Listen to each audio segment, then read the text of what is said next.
अस्सलामुअलैकुम व्यूअर्स, कैसे हैं आप सब। उम्मीद है आप सब खैरियत से होंगे। आज मैं आपके साथ पिज़्ज़ा बनाने की बहुत ही आसान और बहुत ही मज़ेदार रेसिपी शेयर करूंगी।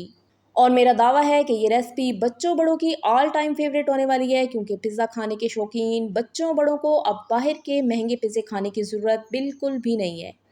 क्योंकि आज मैं आपके साथ पीटा ब्रेड से कम बजट और कम टाइम में बनने वाले पिज़्ज़ा की रेसिपी शेयर करूंगी। और इसको बनाना बेहद आसान है, क्योंकि इसमें ना तो डो बनाने की ज़रूरत है, ना ही डो को बेलने की और ना ही ओवन की, बल्कि इसको हम पतीले में ही बनाएंगे तो बहुत ही कम टाइम में ये बेहद मज़ेदार बन के तैयार होता है।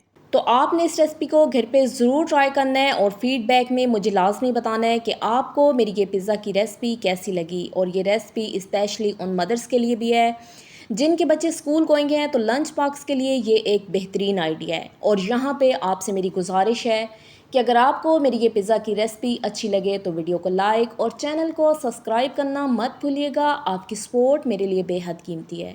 तो चलिए बनाना स्टार्ट करते हैं ये बेहद मज़ेदार इंस्टेंट पीटा ब्रेड पिज़्ज़ा। पिज़्ज़ा बनाने के लिए सबसे पहले हम चिकन की मैरिनेशन कर लेते हैं। तो उसके लिए यहाँ पे मैंने हाफ़ केजी बोनलेस चिकन लिया है और चिकन को अच्छे तरीके से धोने के बाद मैंने छलनी में ही रहने दिया था, ताकि इसमें से सारा एक्स्ट्रा पानी और ब्लड वगैरह निकल जाए। और उसके बाद मैंने चिकन को इस तरीके से छोटे छोटे क्यूब्स की शक्ल में काट लिया है। तो यहाँ पे क्यूब्स आपने मुनासिब साइज़ के रखने हैं, ना तो ये बहुत ज़्यादा बड़े होने चाहिए और ना ही बहुत ज़्यादा छोटे। तो अभी मैं आपको चेक भी करवा देती हूँ कि आपने क्यूब्स का क्या साइज़ रखना है। तो ये देखिए व्यूवर्स, इस तरीके से मैंने चिकन के छोटे छोटे क्यूब्स बना लिए हैं। आप चाहें तो आप इनको बाज़ार से भी बनवा सकते हैं, लेकिन अगर आपके पास घर में चिकन अवेलेबल है तो फिर आप चिकन को अच्छे तरीके से धोने के बाद इस तरीके से उसके छोटे छोटे क्यूब्स काट लें। अब चिकन की मैरिनेशन के लिए मैं इसमें हाफ़ कप दही का शामिल कर देती हूँ। तो यहाँ पे ये बात बिल्कुल भी मैटर नहीं करती है कि आपके पास खट्टा दही है या मीठा है, बस जो आपके पास अवेलेबल हो वो आपने इसमें शामिल कर देना है। इसके साथ ही मैं इसमें 2 टेबल स्पून लहसुन अदरक का पेस्ट भी शामिल कर देती हूँ। तो यहाँ पे आप कोशिश करें कि आप इसमें फ्रेश लहसुन अदरक का पेस्ट शामिल करें, लेकिन अगर आपके पास लहसुन अदरक का पेस्ट ना हो तो फिर आप इसमें लहसुन अदरक का पाउडर भी इस्तेमाल कर सकते हैं। इसके साथ ही मैं इसमें कुछ खुश्क मसाले भी शामिल कर देती हूँ। तो उसके लिए यहाँ पे मैंने 1 टीस्पून कुटी लाल मिर्च, जिसको दड़ा मिर्च भी कहा जाता है, वो ले लिया है। 1 टीस्पून ही मैंने ज़ीरा पाउडर लिया है, 1 टीस्पून ही धनिया पाउडर और 1 टीस्पून ही यहाँ पे मैंने नमक का लिया है। तो ये सारी चीज़ें मैं इसमें शामिल कर देती हूँ। इसके बाद मैं इसमें 1 and half tablespoon chicken tikka masala शामिल कर देती हूँ। तो यहाँ पे मैंने नेशनल का चिकन टिक्का मसाला लिया है। आप चाहें तो आप इसमें शान का चिकन टिक्का मसाला भी इस्तेमाल कर सकते हैं। खुश्क मसाले शामिल करने के बाद अब मैं इसमें 2 टेबल स्पून सफ़ेद सिरका शामिल कर देती हूँ। अगर आपके पास सफ़ेद सिरका ना हो तो फिर आप इसकी जगह लेमन जूस का भी इस्तेमाल कर सकते हैं। और इसके बाद मैं इसमें 2 टेबल स्पून ही सोया सॉस के भी शामिल कर दूँगी और 2 टेबल स्पून ही मैं इसमें चिली सॉस के भी शामिल कर दूँगी। और सबसे आखिर में मैं इसमें 1 चुटकी ऑरेंज फूड कलर शामिल कर देती हूँ। तो इससे माशाल्लाह से चिकन के पीसेस के ऊपर बहुत ही अच्छा सा कलर आ जाएगा। लेकिन फूड कलर शामिल करना टोटली ऑप्शनल है। अगर आप इसको स्किप करना चाहते हैं तो आप इसको स्किप भी कर सकते हैं। अब आपने सारी चीज़ों को बहुत ही अच्छे तरीके से मिक्स कर लेना है। और जहाँ पे मैंने इसमें दही और जो सिरका शामिल किया है, उससे माशाल्लाह से चिकन का टेस्ट बहुत ही अच्छा हो जाएगा। चिकन अंदर तक जूसी और टेंडर हो जाएगा और इसके साथ-साथ उसका टेस्ट भी एनहांस हो जाएगा। तो यहाँ पे आपने इसमें दही और सिरका लाज़मी शामिल करना है। और इसके साथ-साथ जो मैंने आपको मसालों की मिकदार बताई है, वो भी आपने ऐसे ही शामिल करनी है। तो आपका पिज़्ज़ा बेहद बेहतरीन बन के तैयार होगा। तो देखिए व्यूअर्स, मैंने सारी चीज़ों को बहुत ही अच्छे तरीके से मिक्स कर लिया है। अब आपने चिकन को 1 घंटे के लिए रेस्ट देना है, ताकि चिकन की मैरिनेशन अच्छे तरीके से हो जाए। 1 घंटा हो चुका है चिकन को मैरिनेट किए हुए और माशाल्लाह से इसकी मैरिनेशन अच्छे तरीके से हो चुकी है। तो अब हम इसका कुकिंग प्रोसेस स्टार्ट करते हैं। तो उसके लिए यहाँ पे मैंने एक पैन लिया है और पैन में मैं 8 to 10 tablespoon cooking oil शामिल कर देती हूँ। तो यहाँ पे ऑयल का इस्तेमाल आपने ज़्यादा नहीं करना है, बल्कि हाफ़ केजी के हिसाब से 8 to 10 tablespoon cooking oil काफ़ी हो जाएगा। अब इसके साथ ही मैं इसमें मैरिनेट किया हुआ चिकन भी शामिल कर देती हूँ। चिकन को पैन में शामिल करने के बाद अब एक दफ़ा आपने इसे अच्छे से ऑयल में मिक्स करना है और यहाँ पे आपने फ्लेम को हाई कर देना है। और हाई फ्लेम पे आपने चिकन को तब तक पकाना है जब तक कि ये अपना काफ़ी सारा पानी ना छोड़ दे। और आप देखेंगे कि जैसे ही 4 से 5 मिनट गुजरेंगे तो चिकन अपना काफ़ी सारा पानी छोड़ देगा।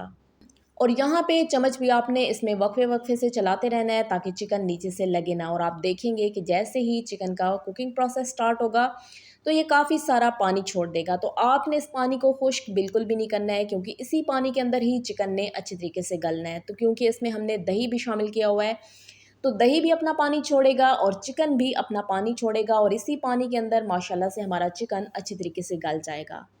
6 से 7 मिनट हाई फ्लेम पे पकने के बाद अब चिकन ने काफ़ी सारा पानी छोड़ दिया है, तो अब मैं फ्लेम को लो कर देती हूँ और इसे कवर करके 15 से 20 मिनट के लिए मैं लो फ्लेम पे ही छोड़ देती हूँ। और 15 से 20 मिनट के बाद हम चेक कर लेंगे कि चिकन की क्या सिचुएशन है।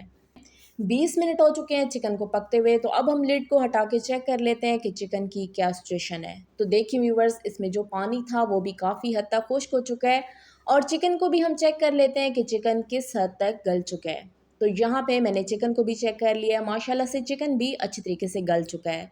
तो अब आपने दोबारा से फ्लेम को हाई कर देना है, और हाई फ्लेम पे आपने 5 से 6 मिनट के लिए मज़ीद चिकन को अच्छी तरीके से पकाना है। तो यहाँ पे चिकन की भुनाई भी अच्छी तरीके से हो जाएगी, और इसके अंदर जो थोड़ा बहुत पानी रह गया वो भी अच्छी तरीके से खुश्क हो जाएगा। तो इस पानी को आपने अच्छी तरीके से खुश्क करना है, और तब तक चिकन को पकाना है जब तक कि इसमें से ऑयल मुकम्मल तौर पे सेपरेट ना हो जाए। तो देखिए व्यूवर्स, 6 से 7 मिनट पकने के बाद अब हमारा ये चिकन मुकम्मल तौर पे रेडी हो चुका है। आपको मैं इसका टेक्सचर भी चेक करवा देती हूँ कि इसमें पानी बिल्कुल भी नहीं है, और ऑयल भी इसमें से मुकम्मल तौर पे सेपरेट हो चुका है। तो अब आपने इसे कवर करके साइड पे कर देना है, और हम चलते हैं पिज़्ज़ा की नेक्स्ट प्रिपरेशन की तरफ। चिकन को तैयार करने के बाद अब मैं आपको पिज़्ज़ा में शामिल किए जाने वाली सारी चीज़ों की मुकम्मल डिटेल बता देती हूँ। तो उसके लिए सबसे पहले यहाँ पे मैंने शंग्रीला का पिज़्ज़ा सॉस लिया है। तो इसका टेस्ट माशाल्लाह से बहुत ही अच्छा होता है, तो आपने यही वाला पिज़्ज़ा सॉस ले लेना है। इसके साथ ही यहाँ पे मैंने पीटा ब्रेड ले लिया है। इसको शॉर्मा ब्रेड भी कहा जाता है, और ये इजीली मार्केट में अवेलेबल होती हैं। ये आपकी रिक्वायरमेंट पे डिपेंड करता है कि आपने कितने पिज़्ज़े बनाने हैं। जितने पिज़्ज़े आपने बनाने हों उसी हिसाब से आप पीटा ब्रेड ले लें। इसके साथ ही यहाँ पे हमारे पास जो चिकन हमने तैयार किया था वो है, और इसके साथ ही यहाँ पे मैंने फ्रेश वेजिटेबल्स भी लिए हैं, और वेजिटेबल्स में मैंने यहाँ पे प्याज, टमाटर और शिमला मिर्च लिया है। तो कुछ सब्जियों को यहाँ पे मैंने जूलियन कटिंग में काट लिया है, और कुछ सब्जियों को यहाँ पे मैंने क्यूब्स में काट लिया है। आपको जैसे पसंद हो आप वैसे ही इनको काट लें।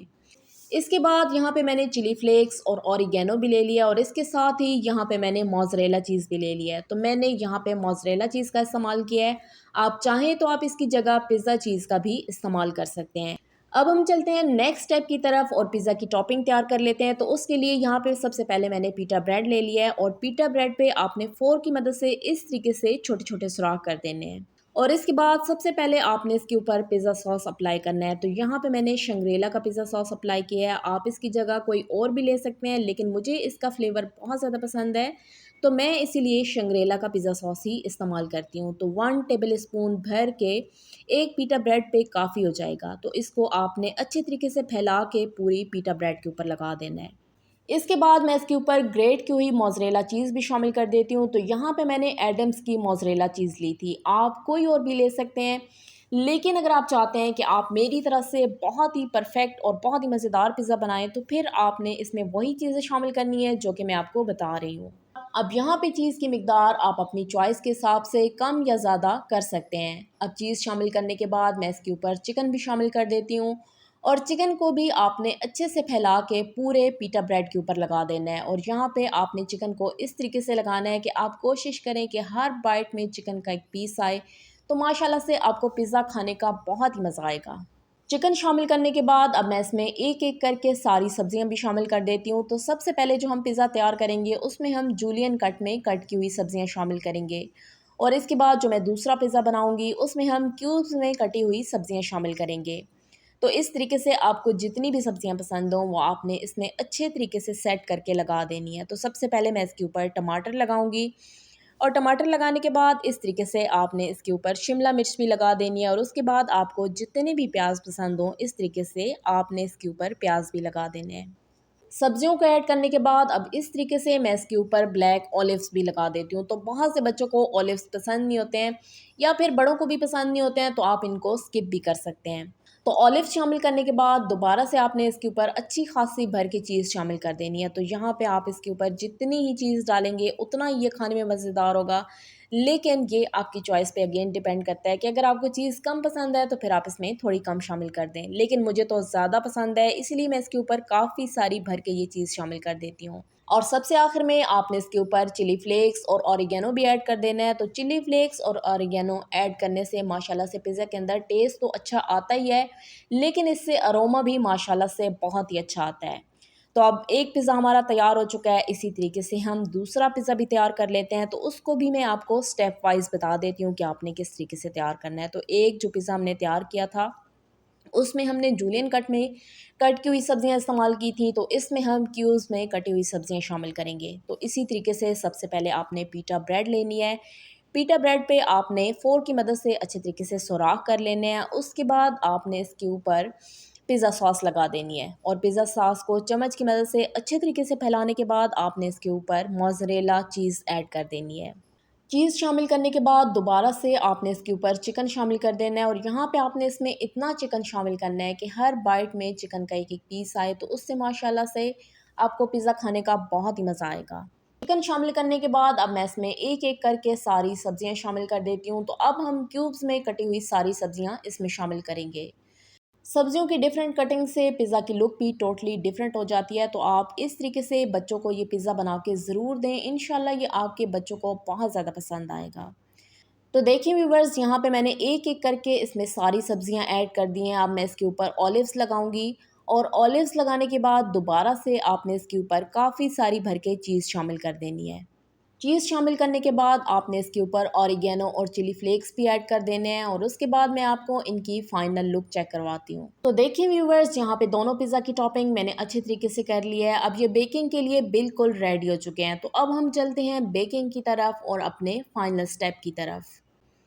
तो उसके लिए यहाँ पे मैंने एक पतीला लिया है और पतीले को मैंने गर्म होने के लिए रख दिया है। 5 से 10 मिनट के लिए आपने इसे हाई फ्लेम पे अच्छे तरीके से गर्म करना है। तो यहाँ पे आप कोई भी पतीला या कोई भी कढ़ाई ले सकते हैं और इसके अंदर आपने एक स्टीमर रख देना है। तो यहाँ पे मैंने एक स्टीमर लिया है और पतीले को मैंने अच्छे तरीके से गर्म होने के लिए रख दिया है। 5 से 10 मिनट के बाद अब पतीला अच्छे तरीके से गर्म हो चुका है। तो अब आपने लिड को हटा के और बहुत ही एहतियात के साथ आपने पिज़्ज़ा इसमें रख देना है। तो यहाँ पे आपने काफ़ी एहतियात करनी है क्योंकि ये पतीला काफ़ी ज़्यादा गर्म होता है, तो आपका हाथ वगैरह जलने का ख़तरा होता है। तो बहुत ही एहतियात के साथ आपने इसको रखना है और पिज़्ज़ा रखने के बाद आपने इसे कवर कर देना है।